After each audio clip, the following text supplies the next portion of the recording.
Anonymous. I was reading the Technical Dictionary of Dianetics and Scientology and found it fascinating. For non-Scientologists, it offers an inside look into the pseudo-scientific and pseudo-military language of the cult. The dictionary defines the Sea Organization as an organization which functions at a high level of confront and standard.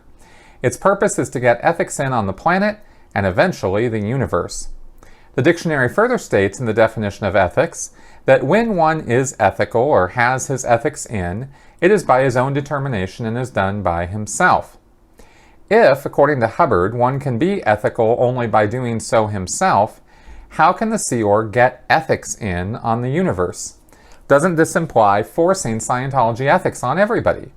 This makes it sound like the purpose of the Sea Org is world domination. As a Sea Org member, how were you taught to understand the phrase, get ethics in?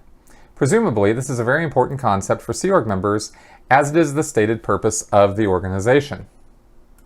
You've actually hit on a very, very good question here and a good point. The original purpose of the Sea Org did change. Originally, in 1967, when it was founded, Hubbard said that the purpose was to get ethics in on the planet and the universe, as you read. He changed that a few years later after saying that they had done such a wonderful job doing that its new purpose was to get in the exact degree of Scientology ethics, technology, and administration on the planet as a whole. In other words, bring the full brunt of all of Scientology to the world, not just the ethics part. So let's talk about Scientology ethics for a minute. Jeff Hawkins has actually written an entire book analyzing the Scientology ethics book and system and the various rules and regulations and definitions of it. So I would recommend checking out his book as well.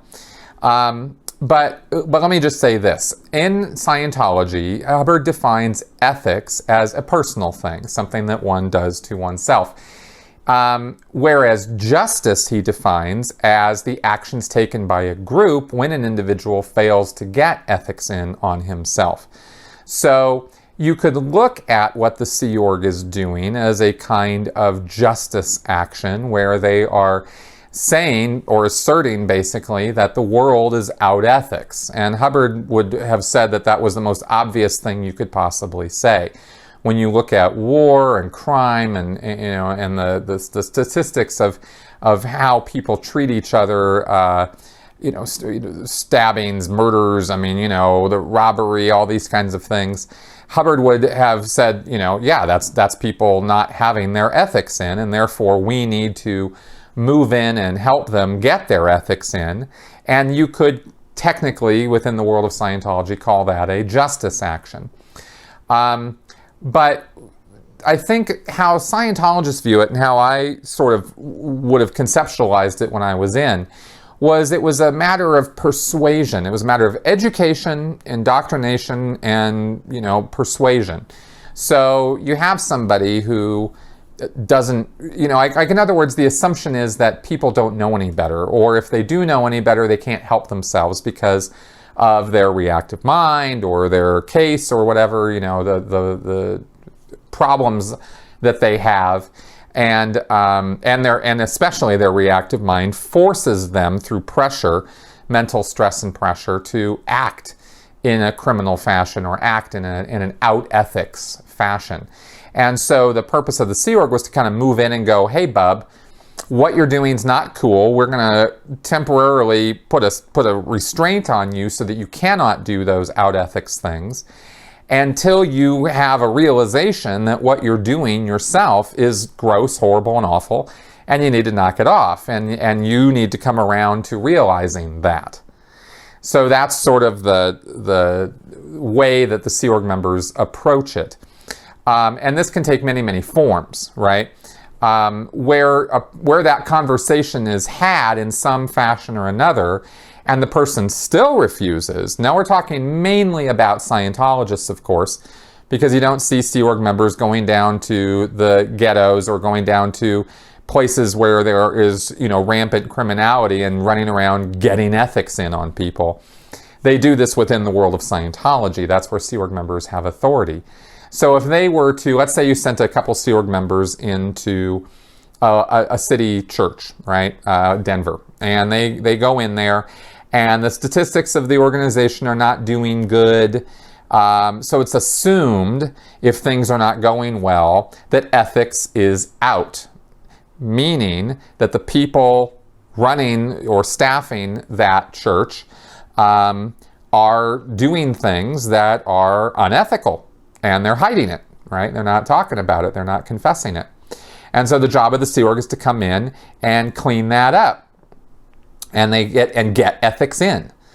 And there's a thing in the Sea Org and in Scientology called ethics presence.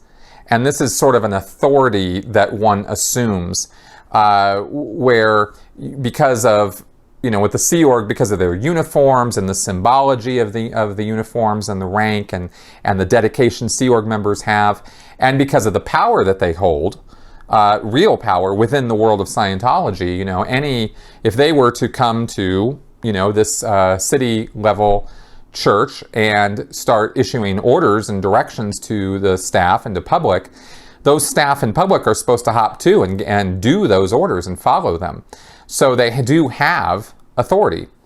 And this is ethics presence. This is like, well, I'm telling you what's right. I'm telling you what to do, and you need to do it, right? Because I, as a Sea Org member, am more ethical than you are. I am making better life choices and decisions than you are, because I've dedicated my life to Scientology and you haven't.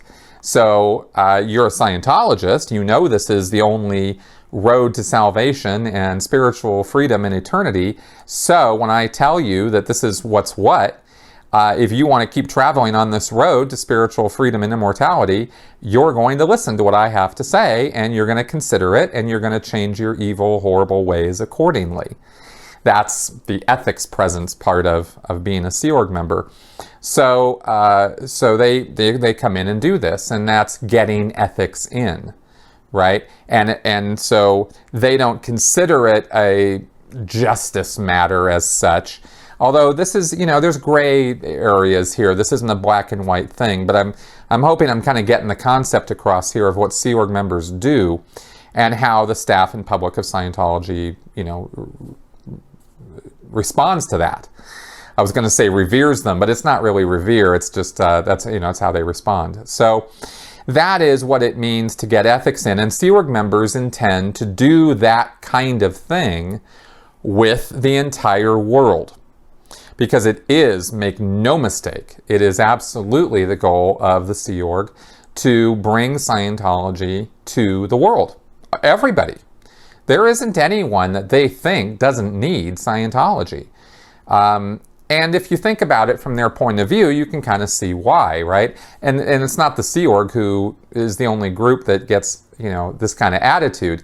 Anybody who thinks that they've found the latest, greatest thing that is absolutely going to revolutionize the world is wanting to bring it to everybody, as many people as they can possibly convince to do it, whether it's a diet fad or whether it's not doing, not giving your kids vaccines anymore or whatever crazy ideas people have out there. They get the idea that everybody needs this. And one size fits all kind of solution. And there are very few things in the world that everybody needs. But there are sure a ton of things out there that people think everybody needs. And so Scientology fits that bill. So they are very much on a mission and a crusade to bring Scientology to the world. And there's one more aspect to this. Hubbard said that if a person is out ethics, in other words, committing crimes or criminal activity or moral transgressions and knowingly doing so, you cannot get them to respond to Scientology tech. In other words, the more you try to audit the person or teach them Scientology, they won't respond, right? And this is this principle in Scientology is kind of an important one, because then you can't audit them, you can't deal with them, you can't bring them Scientology until their ethics is in. And so that's another reason why Hubbard said that was a preliminary step to bringing Scientology to the world, one by one person at a time. And And this is why, for example, this is one of the reasons, this principle is one of the reasons why Scientologists can brush off people like me as a critic or ex-member, because we're out ethics. I am considered to be horribly out ethics by Scientologists because I'm doing what I'm doing right now. I'm talking to you about Scientology without revering it and without telling you how wonderful and great it is. Therefore, I'm out ethics. Therefore, because I'm not praising it, I must be doing things that are criminal activities, which of course I'm not. And so my ethics is out, and that's why I never responded the right way to Scientology, even though I did it for 27 years. I responded just fine to Scientology, but then I went really out ethics, and so that's why I'm here. And this is doing what I'm doing right now, right? And that's what they think about all Scientology critics and ex-members and people who leave Scientology, is they just went out ethics. And this is used quite a bit in the world of Scientology to justify why people aren't praising it or loving it, or anybody who falls out of affection with it. So anyway, that's the deal with getting ethics in.